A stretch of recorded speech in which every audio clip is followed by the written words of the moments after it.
Back to my YouTube channel Hindi साहित्य काव्य। मैं विक्रमादित्य अहरा आप सभी को अपने यूट्यूब चैनल में स्वागत करता हूँ। आप सभी को गणेश चतुर्थी की हार्दिक शुभकामनाएं। जय श्री गणेशा। तो आज हम स्टार्ट करने वाले हैं क्लास 11 केमिस्ट्री का चैप्टर नंबर 1, जिसका नाम है some basic concept of chemistry के पार्ट 15 में। ठीक है, पार्ट 15 में कॉन्सेंट्रेशन टर्म्स के बारे में। कॉन्सेंट्रेशन टर्म्स एक बहुत ही इंपॉर्टेंट टॉपिक है। इसमें से आपको मैक्सिमम न्यूमेरिकल क्वेश्चंस आते हैं इस पर्टिकुलर चैप्टर में से। और अगर आपने कॉन्सेंट्रेशन टर्म्स को बहुत अच्छे से कर लिया, इंक्लूडिंग स्टिशियोमेट्री एंड लिमिटिंग रिएजेंट, तो समझ लीजिए आपके हाफ ऑफ द न्यूमेरिकल्स ऐसे ही क्लियर हो जाएंगे। तो आज जो हम कॉन्सेंट्रेशन टर्म्स डिस्कस करेंगे वो है मोलैरिटी। पहले मैं आपको सारे कॉन्सेंट्रेशन टर्म्स लिख के बता देता हूँ, उसके बाद हम आज पर्टिकुलर मोलैरिटी कॉन्सेंट्रेशन टर्म को डिस्कस करेंगे और वो टोटल 7 कॉन्सेंट्रेशन टर्म्स है। ठीक है, तो चलो सबसे पहले मैं आपको सारे के सारे कॉन्सेंट्रेशन टर्म लिख के बता देता हूँ एक बार, जिससे कि आप नोट कर सके। अच्छा, अब न्यू हेडिंग डाल देना, बुलेट कॉन्सेंट्रेशन टर्म डाल के सब टॉपिक्स में जो मैं लिस्ट दे रहा हूँ आपको 7 कॉन्सेंट्रेशन टर्म की, वो लिख के फिर पहला कॉन्सेंट्रेशन टर्म लिख लेना मोलैरिटी। ठीक है, चलो स्टार्ट करते हैं। टोटल कितने हमारे 7। टोटल 7 है। पहला है मोलैरिटी, सिंबल भी लिखते जा रहा हूं कैपिटल M। दूसरा है मोलैलिटी यानी कि स्मॉल m, मोलैलिटी और मोलैरिटी डिफरेंस है। ठीक है, उसके बाद है नॉर्मैलिटी। उसके बाद क्या है हमारा नॉर्मैलिटी के बाद mole fraction.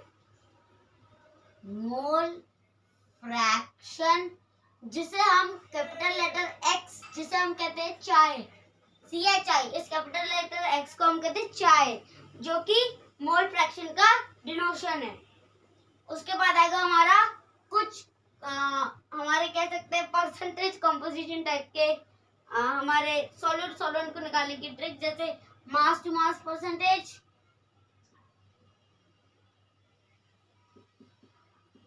Mass to volume percentage,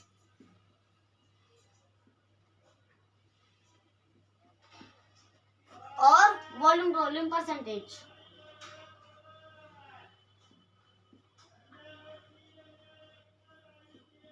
अब ये तीनों क्या है, अगर आपको मास में दिया है कोई क्वेश्चन में पूछा है कि find the mass of this this this and you are given with the mass this this this, तो आपको निकालना पड़ेगा।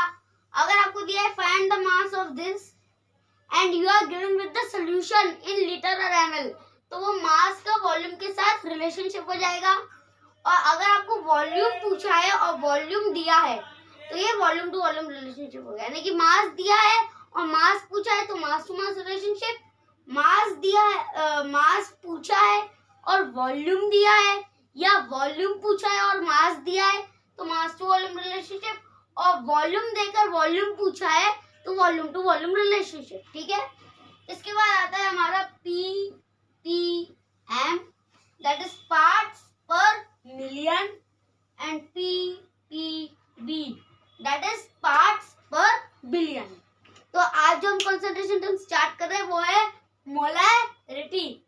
नेक्स्ट वीडियो में मोलैलिटी करेंगे, फिर नॉर्मैलिटी करेंगे, यानी कंसंट्रेशन टर्म के टोटल 7 वीडियोस बनेंगे। तो मैं कंसंट्रेशन टर्म, मोलैरिटी, फिर मोलैलिटी ऐसे लिख के डालूंगा पार्ट वाइज ही 15, 16, 17, 18, तो वो आप प्लेलिस्ट में चेक कर सकते हैं, किसकी क्लास 11 के केमिस्ट्री की और विक्रमादित्य अहरा नाम की प्लेलिस्ट में भी। चलो स्टार्ट करते हैं। सबसे पहले हम किससे, मोलैरिटी से। अब देखो सबसे पहले हम क्या कर लेंगे, हम मोलैरिटी की डेफिनेशन लिख लेंगे।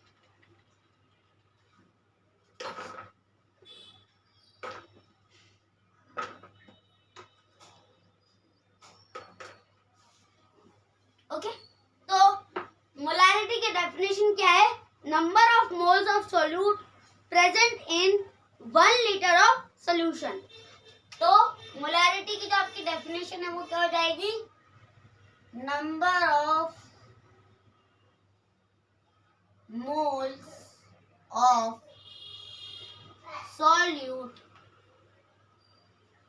ठीक है, present in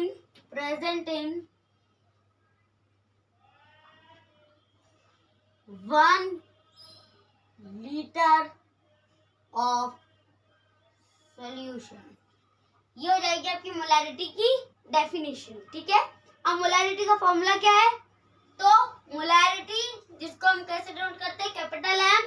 आप मोलैरिटी भी लिख सकते हैं, लेकिन आप कैपिटल एम लिखे तो ज्यादा अच्छा पड़ेगा। मोलैरिटी का फॉर्मूला क्या है? Number of moles of solute divided bye, देखो डेफिनेशन क्या थी, number of mole of solute, तो वो यहाँ आ गया।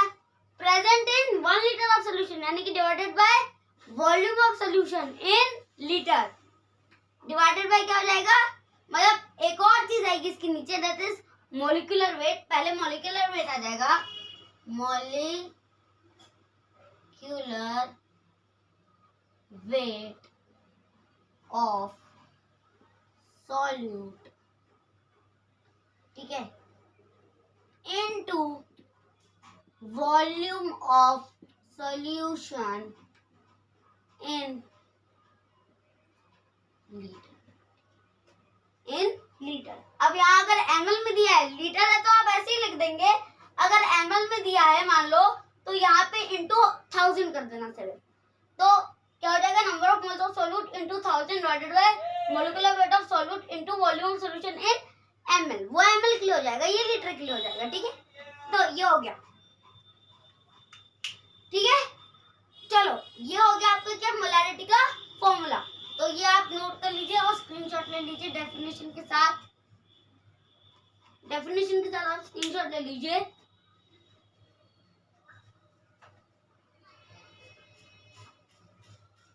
ओके, आई होप आपने स्क्रीनशॉट ले लिया होगा।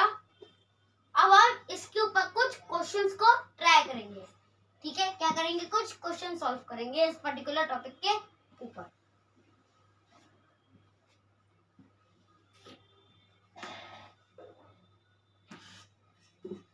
तो क्वेश्चन ऑलरेडी है मेरे पास। क्वेश्चन क्या है, दैट इज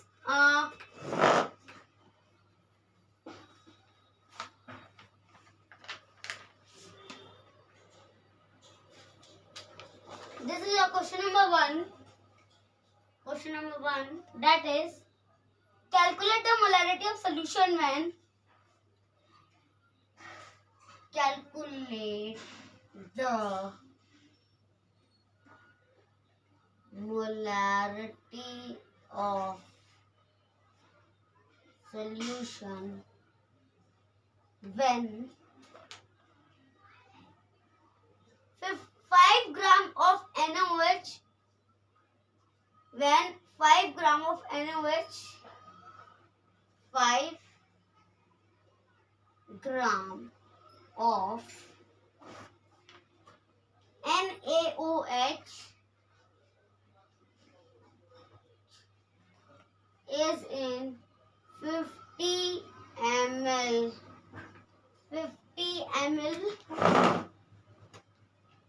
of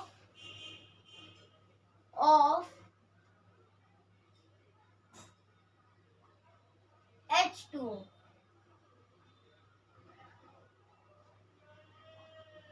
ठीक है। That's all. Okay. अब देखो, सबसे पहले हम क्या करेंगे कि फॉर्मूला लिख लेंगे, molarity equal to number of mole of solute divided by molecular weight of solute into volume of solution। अब यहाँ में क्या में दिया है, ml में दिया है ना, तो इन ml लिख देंगे ब्रैकेट में और ऊपर क्या कर देंगे, इंटू 1000, ठीक है, इंटू 1000। तो हमें क्या चाहिए, सबसे पहले दिया है number of mole of solute that is 5 ग्राम, ठीक है। फिर molecular weight of solute, solute क्या है NaOH, तो इसका मोलिकुलर वेट चाहिए होगा, तो मोलिकुलर वेट कैसे निकलेगा NaOH का, NaOH का मोलिकुलर वेट मैं डायरेक्टली भी लिख देता हूँ, कैलकुलेट करने का टाइम नहीं है हमारे पास, तो ये हो जाएगा 40 ग्राम अप्रोक्सीमेटली, ठीक है। तो 23 फिर प्लस 16 प्लस 1 आप करते जाएंगे तो 40 आपका 40 ग्राम आपको आंसर मिल जाएगा, ठीक है। तो 40 ग्राम हो जाएगा, कैसे 23 प्लस 16 प्लस 1, तो ये आप कर लीजिए, आपको 40 ग्राम मिल जाएगा। तो ये कितना आएगा हमारे पास 40 ग्राम, तो हम यहाँ लिख लेते हैं दैट इज 40 ग्राम। ये 40 ग्राम जो है ये NaOH का मोलिकुलर वेट है, ठीक है। और ये जो 5 ग्राम है ये इसका number of mole of solute है, और वॉल्यूम ऑफ सॉल्यूशन क्या है 50 ml, तो वो हम यहाँ लिख लेंगे। तो molarity is equal to number of mole of solute that is 5 gram, सिर्फ 5 ही लिखेंगे, मतलब डिवाइडेड बाय, यहाँ इंटू 1000 कर लेंगे, into 1000 divided by 40 gram means 40 into 50 into 50, ठीक है। अब इसको जल्दी से कटपिट कर लेंगे, तो इसको मैं डायरेक्टली इंटू करके फिर कटपिट कर देता हूँ तो ज्यादा अच्छा रहेगा, या ऐसे ही कर दे, डिवाइड में तो है ही, 0 से 0 कट जाएगा, और 5 या 5, 5 to the 10 0, 5 1 जा 5, 5 8 जा 40, तो जाएगा 20/8, ये 20 into 1 और ये 8 into 1 तो 20/8, तो ये हो जाएगा 2 10 जा 2 4 जा 2 2 जा 2 5 जा, और 5/2 को डिवाइड करेंगे तो कितना रहेगा,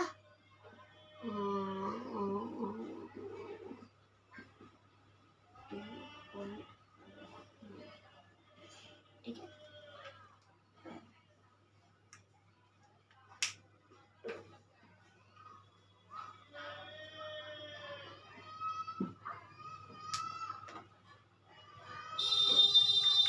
तो आपका आंसर कितना आएगा सोल्यूशन को कैलकुलेट करने के बाद 2.5 capital M that is molarity, ठीक है। तो ये हो जाएगा आपका सिंपल सा सोल्यूशन और सिंपल सा क्वेश्चन का आंसर, ठीक है। ये आपका हो गया आपका पहला क्वेश्चन। अब एक और क्वेश्चन ट्राई करेंगे हम, ठीक है। अच्छा, अब मैंने आपको एक बात बताई थी, mass to mass percentage, mass to volume percentage, volume to volume, वो रिलेशनशिप बताया था ना, तो ये कौन सा रिलेशनशिप बता सकते हो क्या है, देखो कैसे पता लगाएंगे कौन सा रिलेशनशिप है। उन्होंने क्या कहा है, calculate the molarity of solution, यानी कि वॉल्यूम कैलकुलेट करना है, सॉल्यूशन यानी क्या वॉल्यूम हुआ, सॉल्यूशन कैलकुलेट करना है when 5 gram of NaOH is in 50 ml of H2O, यानी कि जब 50 ग्राम NaOH यानी कि मास, तो मास बाय वॉल्यूम का ये क्वेश्चन हो गया है, ठीक है। तो इस तरह से आप देख सकते हैं। अब जल्दी से एक और क्वेश्चन कर लेंगे मोलैरिटी के ऊपर, ठीक है। चलो नेक्स्ट क्वेश्चन क्या है,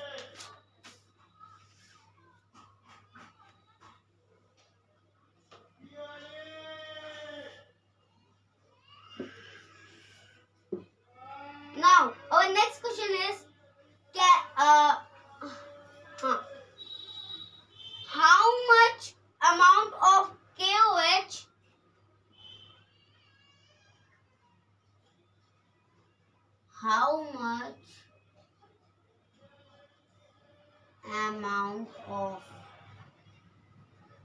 KOH is required to prepare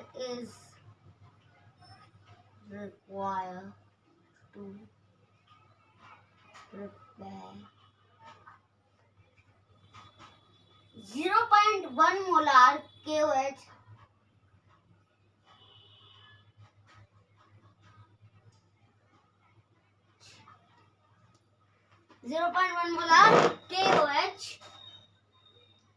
solution in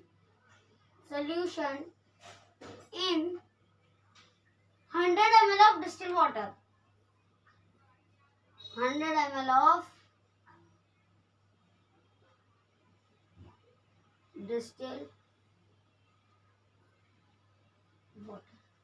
अब ये डिस्टिल वाटर क्या है, डॉक्टर्स लोग जो आपको जब इंजेक्शन लगाते हैं तो इंजेक्शन के ऊपर जब ब्लड जम जाता है ना, तो मान लो उनको ग्लूकोज वगैरह चढ़ाना हो, वो डायरेक्टली नहीं चढ़ा सकते। पहले वो सिरिंज में थोड़ा सा पानी लेके जो आपकी इंजेक्शन जहाँ पे ब्लड है उसको पहले वॉश आउट करते ताकि क्लीन हो जाए।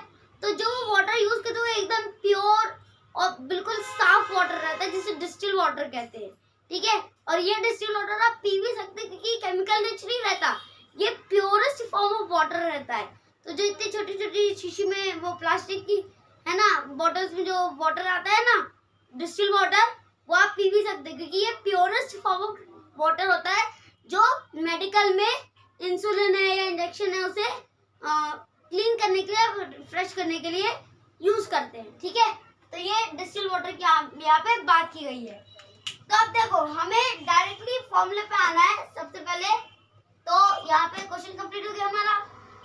ओके,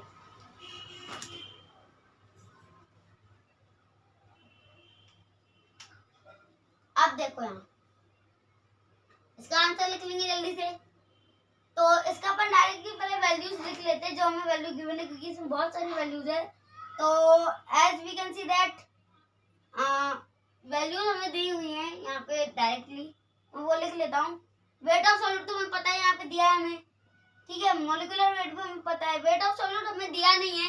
यहाँ 0.1 जो ये मोलर है, मोलर यानी मोलैरिटी है, यानी कि ये मोलैरिटी है। और हमें वेट ऑफ सॉल्यूट यहाँ कहीं पे भी दिया हुआ नहीं है। वॉल्यूम ऑफ सॉल्यूशन दिया है, मोलैरिटी दिया है और मोलिकुलर वेट दिया है। ठीक है, तो मोलैरिटी तो हमें पता है 0.1 है, तो हम लिख लेते हैं यहाँ पे directly 0.1 equal to number of mole of solute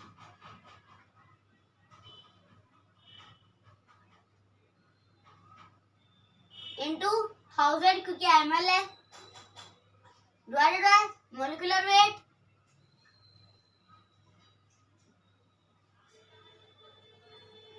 solute into volume of solution in ml, क्योंकि हमें ml में दिया है इसलिए हमने ml लिखा। 0.1 हमें क्या दिया है, molarity of KOH solution in 100 ml। 100 ml हमें क्या दिया है, वॉल्यूम ऑफ सॉल्यूशन। तो हमें नंबर ऑफ मोल नहीं पता, ये हमें गिवन नहीं है, x मान लेते हैं into 1000 into molecular weight of solute. KOH का सॉल्यूट कितना है हमारा 56। ठीक है, 56 इनटू वॉल्यूम ऑफ सॉल्यूशन क्या है 100 ml है। ठीक है, तो यहाँ मैंने डायरेक्टली 56 यहाँ से मैंने कैलकुलेट किया था, तो मैं डायरेक्टली 56 ले रहा हूँ। आप कैलकुलेट करके बाद चेक भी कर सकते हैं। तो उसके डिवाइड कर देंगे, ये 2 0 से ये 2 0 कट गए। ठीक है, तो ये क्या हो गया 0.1 equal to 10x divided by 56। तो ये 10x यहाँ आ जाएगा और ये 56 इंटू 0.1 हो जाएगा। तो इसको फिर इंटू वगैरह कर लेते हैं। 56 इंटू 0.1 दैट इज 56, 5.6 आ जाएगा। तो x इक्वल टू 5.6 बाय 10।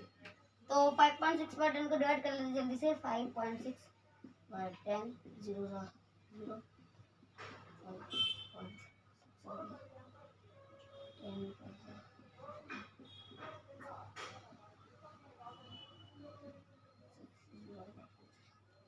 0.56। ठीक है,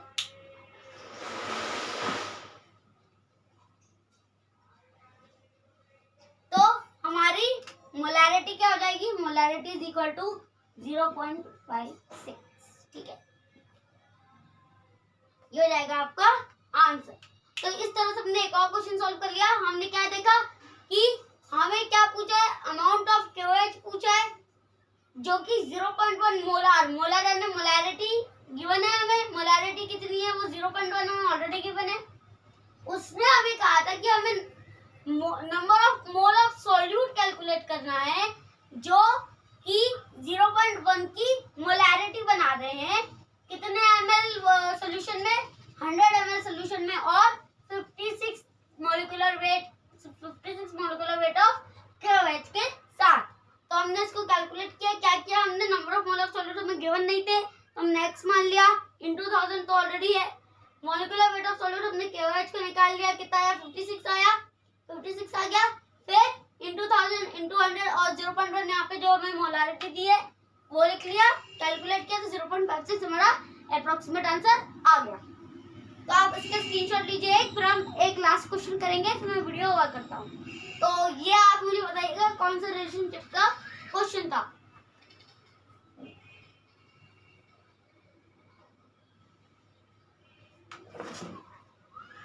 ओके, तो आई होप आपने स्क्रीनशॉट ले लिया होगा।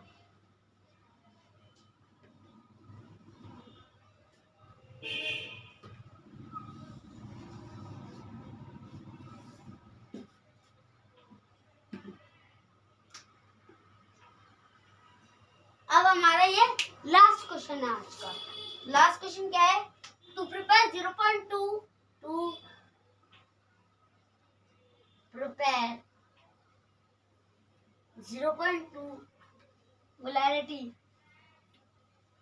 Na2CO3 in 250 ml of 250 ml of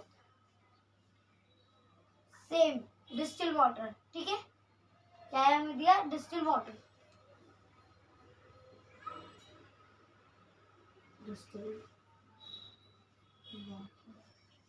ठीक है, तो मोलारिटी क्या होती है? Number of mole of solute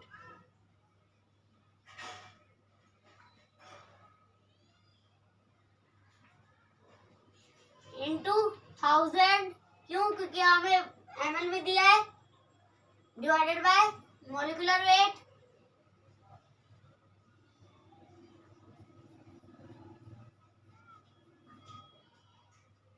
into volume of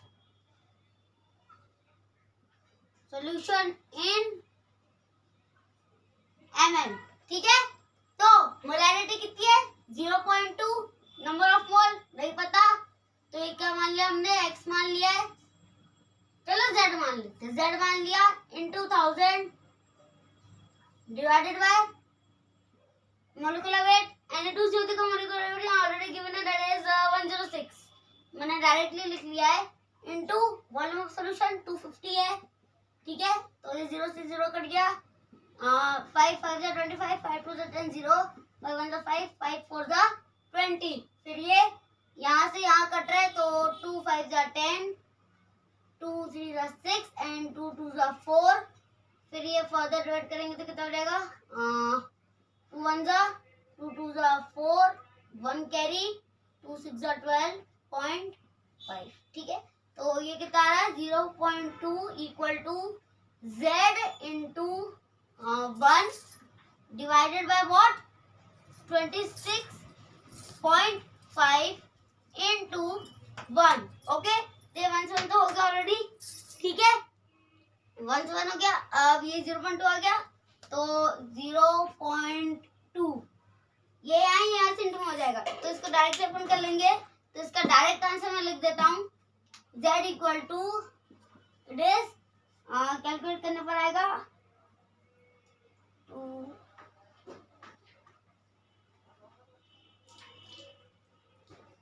5.3 approximate. तो हमारी मोलारिटी कितनी हो गई? मोलारिटी नहीं, हमारा number of mole of solute कितना हो गया? मोल ऑफ सॉल्यूट कितना हो गया? क्योंकि मोलारिटी हमने गिवन थी, हमने number of mole of solute calculate किया, तो मोल ऑफ सॉल्यूट हो गया 5.3। इसी के साथ हमारे सारे के सारे क्वेश्चन खत्म होते हैं। तो आज के लिए बस इतना ही। अब मिलेंगे हम नेक्स्ट वीडियो में with new topic, that is molarity के बाद क्या था? मोलारिटी का था मोलालिटी, तो नेक्स्ट वीडियो में मोलालिटी करेंगे। ये पार्ट 15 था, तो पार्ट 16 में कॉन्सेंट्रेशन टर्म को कंटिन्यू करेंगे। तो नेक्स्ट वीडियो में मिलेंगे विथ न्यू टॉपिक। तब तक के लिए जल्दी हम बाय।